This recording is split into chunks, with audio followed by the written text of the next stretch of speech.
Hi friends, welcome back to my YouTube channel. ಯಾರೆಲ್ಲ ನಮ್ಮ ಚಾನಲನ್ನು ಸಬ್ಸ್ಕ್ರೈಬ್ ಮಾಡದೆ ನೋಡ್ತಾ ಇದ್ದೀರಾ, ಪ್ಲೀಸ್ ಸಬ್ಸ್ಕ್ರೈಬ್ ಮಾಡಿ, ಸಪೋರ್ಟ್ ಮಾಡಿ ಫ್ರೆಂಡ್ಸ್. ನಿನ್ನ ಜೊತೆ ನನ್ನ ಕತೆ ಇಂದಿನ ಸಂಚಿಕೆಯಲ್ಲಿ ಏನಾಗುತ್ತೆ ಅಂತ ನೋಡೋಣ ಬನ್ನಿ. ಅಜಿತ್ 3 ತಿಂಗಳು ಇಬ್ಬರು ಕೂಡ ಯಾವುದೇ ಕಷ್ಟ ಬಂದರೂ ಒಬ್ಬರನ್ನೊಬ್ಬರು ಬಿಟ್ಕೊಡದೆ ತುಂಬ ಜೊತೆಯಾಗಿದ್ದೀರಾ. ಏನೇನೋ ಕಷ್ಟ ಬಂದರೂ ಕೂಡ ಅದನ್ನ ಇಬ್ಬರು ಮೀರಿ ಗಟ್ಟಿಯಾಗಿ ನಿಂತಿದ್ದೀರಾ.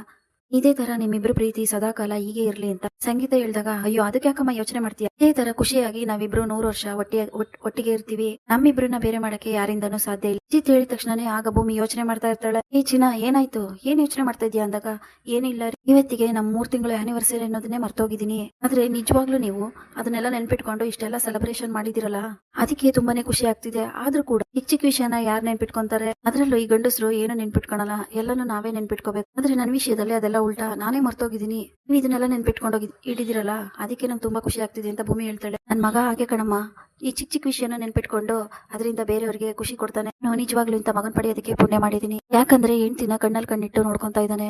ನಾನ್ ಕೊಟ್ಟಿರೋಂತ ಸಂಸ್ಕಾರ ಪ್ರೀತಿ ಎಷ್ಟು ಚೆನ್ನಾಗಿದೆ ಅಂತ ಇದ್ರಲ್ಲೇ ಗೊತ್ತಾಗುತ್ತೆ ಅಂತ ಸಂಗೀತ ಹೇಳ್ತಾರೆ. ಹೌದತ್ತೆ, ನಿಜನೇ ಹೇಳ್ತಾ ಇದ್ದೀರಾ, ಎಲ್ಲ ನೀವು ಕಲ್ಸಿರೋ ಅಂತ ಬುದ್ಧಿ ಇದು.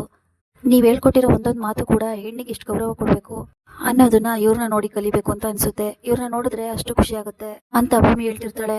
ಅಯ್ಯೋ, ಇನ್ ಇವ್ರ ಪುರಾಣ ಶುರುವಾಯ್ತು, ಯಾವಾಗ ನಿಲ್ಲಿಸ್ತಾರೋ ಏನೋ, ಈ ಪುರಾಣ ಕೇಳಕ್ ಆಗ್ತಾ ಇಲ್ಲ, ಇಲ್ಲಿ ತಡ್ಕೊಳಕ್ ಆಗ್ತಾ ಇಲ್ಲ, ಇಲ್ಲಿ ನಿಂತ್ಕೊಳಕ್ಕೂ ಆಗ್ತಾ ಇಲ್ಲ ಅಂತ ಕೋಪ ಮಾಡ್ಕೊಂಡು ದೇವಯಾನಿ ಅನ್ಕೊಂತಾ ಇರ್ತಾರೆ. ಹೌದೌದು, ನಮ್ಮ ಅಜಿತನ್ ತರ ಯಾರು ಇರೋದಕ್ಕೆ ಸಾಧ್ಯನೇ ಇಲ್ಲ.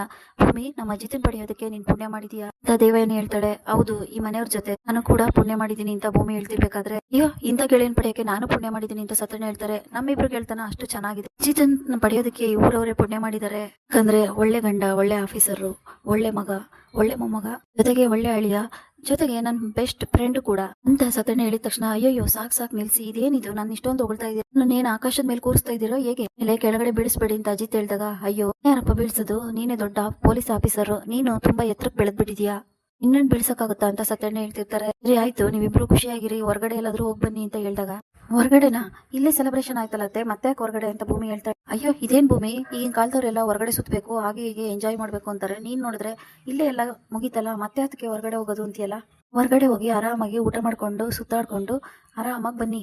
ನೀವು ಎಷ್ಟೊಂದ್ ದಿನ ಆಯ್ತು ಹೊರಗಡೆನೆ ಹೋಗಿಲ್ಲ, ಬರೀ ಮನೇಲಿ ಸಮಸ್ಯೆ ಅದು ಇದು ಅನ್ಕೊಂಡು ಮನೇಲೇ ಇದ್ದೀರಾ, ಮದ್ವೆ ಆದಾಗಿಂದ ನೀವು ಹೊರಗಡೆನೆ ಹೋಗಿಲ್ಲ ಅಂತ ಸಂಗೀತ ಹೇಳಿದಾಗ, ಹೌದು ಚಿನ್ನ, ಅಮ್ಮ ಕರೆಕ್ಟ್ ಆಗಿ ಹೇಳ್ತಾವ್ರೆ, ಮನೇಲೇ ಇದ್ರೆ ಸುಮ್ನೆ ಅವರು ಇವರು ಬಂದು ಡಿಸ್ಟರ್ಬ್ ಮಾಡ್ತಾನೆ ಇರ್ತಾರೆ, ನಾವಿಬ್ರೇ ಇರೋದಕ್ಕೆ ಆಗಲ್ಲ, ನಾವಿಬ್ರೇ ಎಲ್ಲಾದ್ರೂ ಹೋಗಿ ಸುತ್ತಾಡ್ಕೊಂಡು ಆರಾಮಾಗಿ ಬರೋಣ ಅಂತ ಹೇಳಿ ಬೇಗ ರೆಡಿಯಾಗಿ ಬಾ ಅಂತ ಅಜಿತ್ ಭೂಮಿಗೆ ಹೇಳ್ತಾನೆ. ಭೂಮಿ ರೆಡಿ ಆಗಕ್ಕೆ ಅಂತ ಹೋಗ್ತಾಳೆ. ಸಾಹೇಬ್ರು ಇದನ್ನೆಲ್ಲ ನಿಜವಾಗೂ ಮಾಡ್ತಿದಾರ, ಇನ್ ನಾಟಕಕ್ಕೋಸ್ಕರ ಮಾಡ್ತಾ ಇದಾರ ಅಂತ ಒಂದು ಗೊತ್ತಾಗ್ತಾ ಇಲ್ವಲ್ಲ. ಅವ್ರು ನಡ್ಕೊಳ್ಳೋ ರೀತಿ ನೋಡಿದ್ರೆ ಹೌದು ಇದೆಲ್ಲ ನಿಜ ಅನ್ಸ್ಬಿಡುತ್ತೆ, ಆದ್ರೆ ನಮ್ಮ ಮದ್ವೆ ಒಪ್ಪಂದದ ಮೇಲೆ ಆಗಿರೋದು ಅಂತ ನೆನೆಸ್ಕೊಂಡ್ರೆ ಬೇಜಾರಾಗುತ್ತೆ. ಇಂಥ ಗಂಡನ್ ಪಡೆಯಕ್ಕೆ ಅದು ಯಾರೇ ಆಗಿದ್ರು ತುಂಬಾ ಪುಣ್ಯ ಮಾಡಿರ್ತಾರೆ. ತನ್ನನ್ನೇ ನಂಬಿ ಬಂದಿರೋಂತ ಹುಡುಗಿನ ಕಣ್ಣಲ್ಲಿ ಕಣ್ಣಿಟ್ಟು ಅಷ್ಟು ಪ್ರೀತಿಯಿಂದ ನೋಡ್ಕೊಂತಾರೆ ಸಾಹೇಬ್ರು. ತನ್ನ ಬಾಳ ಸಂಗತಿಯಾಗಿ ಬರೋ ಹುಡುಗಿನ ಇನ್ನೆಷ್ಟು ಚೆನ್ನಾಗಿ ಸಾಹೇಬ್ರು ನೋಡ್ಕೋಬಹುದು, ಇನ್ನೆಷ್ಟು ಪ್ರೀತಿ ಮಾಡ್ಬೋದು ಅಂತ ಇದ್ರಲ್ಲೇ ಗೊತ್ತಾಗ್ತಾ ಇದೆ. ನಿಜವಾಗ್ಲೂ ಆ ಹುಡುಗಿ ತುಂಬಾ ಪುಣ್ಯ ಮಾಡಿದಾಳೆ ಅಂತ ಭೂಮಿ ಅನ್ಕೊಂತಾ ಇರ್ತಾಳೆ. ಆದ್ರೆ ನನಗೆ ಆ ಅದೃಷ್ಟ ಇಲ್ವಲ್ಲ, ಏನ್ ಮಾಡೋದು, ಯಾವ್ದಕ್ಕೂ ಜಾಸ್ತಿ ಆಸೆ ಪಡಬಾರ್ದು. ನನಗೆ ಒಳ್ಳೆ ಫ್ರೆಂಡ್ ಆಗಿರ್ತೀನಿ ಅಂತ ಹೇಳಿದಾರೆ, ನಾನು ಕೂಡ ಅದೇ ತರ ಇರ್ಬೇಕು, ಆಮೇಲೆ ನನಗೆ ಯಾವುದೇ ಭಾವನೆ ಬರ್ಸ್ಕೋಬಾರ್ದು ಅಂತ ಹೇಳಿ ಭೂಮಿ ಕೊಂತ ಇರ್ತಾಳೆ. ಈ ಕಡೆ ಅಜಿತ್ ಹತ್ರ ಸತ್ಯಣ್ಣ ಹೋಗಿ, ಏನಪ್ಪಾ ಆನಿವರ್ಸರಿ ಅಂತ ತುಂಬಾ ಇರೋ ತರ ಇದೆ, ಏನು ಹೊರಗಡೆ ಬೇರೆ ಹೋಗ್ತಾ ಇದೀರಾ, ಅದನ್ನೇ ಹೇಳೋದು ಪ್ರೀತಿ ಅಂತ ಸತ್ಯಣ್ಣ ಹೇಳಿದ ತಕ್ಷಣನೇ, ಅಯ್ಯೋ ಸತ್ಯಣ್ಣ, ಮನೆಯವ್ರ ಮುಂದೆಲ್ಲ ಈ ತರ ಮಾತಾಡ್ಲೇಬೇಕು, ಇಲ್ಲಾಂದ್ರೆ ನಮ್ಮ ಮನೆಯವ್ರಿಗೆಲ್ಲ ಅನುಮಾನ ಬರುತ್ತೆ, ಇಬ್ರು ಪ್ರೀತಿ ಮಾಡಿ ಮದ್ವೆ ಆಗಿರೋದು ಅಂತ ಮನೆಯವ್ರಿಗೆಲ್ಲ ಹೇಳಿದೀವಿ, ಹಾಗಿದ್ಮೇಲೆ ಅದೇ ರೀತಿ ನಡ್ಕೋಬೇಕು ತಾನೆ ಅಂತ ಅಜಿತ್ ಹೇಳ್ತಾನೆ. ನನ್ಗೆ ಯಾಕೋ ಇದನ್ನೆಲ್ಲ ನೋಡಿದ್ರೆ ನಾಟಕ ಅಂತ ಅನಿಸ್ತಿಲ್ಲ, ಯಾಕಂದ್ರೆ ಅಷ್ಟು ಚೆನ್ನಾಗಿ ಇಬ್ರು ಕೂಡ ಮಾತಾಡ್ತಿದ್ದೀರಾ, ಇಬ್ರು ಕೂಡ ಅಷ್ಟೇ ಚೆನ್ನಾಗಿದ್ದೀರಾ, ಯಾಕಂದ್ರೆ ಒಬ್ರಿಗೆ ಯಾರಾದ್ರೂ ತೊಂದರೆ ಆದ್ರೆ ಇನ್ನೊಬ್ರು ತುಂಬಾ ನೊಂದ್ಕೊಂತೀರಾ, ಇದನ್ನ ಯಾರಪ್ಪ ನಾಟಕದ ಪ್ರೀತಿ ಅಂತಾರೆ, ಇದು ನಿಜವಾದ ಪ್ರೀತಿನೇ, ನಿನಗೂ ಕೂಡ ಭೂಮಿ ಮೇಲೆ ತುಂಬಾನೇ ಪ್ರೀತಿ ಇದೆ, ಈಗ ನಿನಗೆ ಅದೆಲ್ಲ ಅರ್ಥ ಆಗ್ತಾ ಇಲ್ಲ, ಆದ್ರೆ ಒಂದಲ್ಲ ಒಂದಿನ ನಿನಗೆ ಅದು ಅರ್ಥ ಹಾಗೆ ಆಗುತ್ತೆ ಅಂತ ಅಜಿತ್ ಹತ್ರ ಸತ್ಯಣ್ಣ ಹೇಳಿದಾಗ, ಒಬ್ರು ಸತ್ಯಣ್ಣ ಏನೇನೋ ಮಾತಾಡ್ತಾರೆ, ಏನ್ ನಡೀತಾ ಇದೆ ನನ್ನ ಜೀವನದಲ್ಲಿ, ನಿಜವಾಗ್ಲೂ ನನ್ನ ಭೂಮಿ ಮೇಲೆ ಇಷ್ಟೊಂದು ಕಾಳಜಿ ಪ್ರೀತಿ ಎಲ್ಲ ತೋರಿಸ್ತಾ ಇದೀನಾ, ಏನೋ ಒಂದು ಗೊತ್ತಾಗ್ತಾ ಇಲ್ಲ ಅಂತ ಅಜಿತ್ ಅನ್ಕೊಂತಾ ಇರ್ತಾನೆ.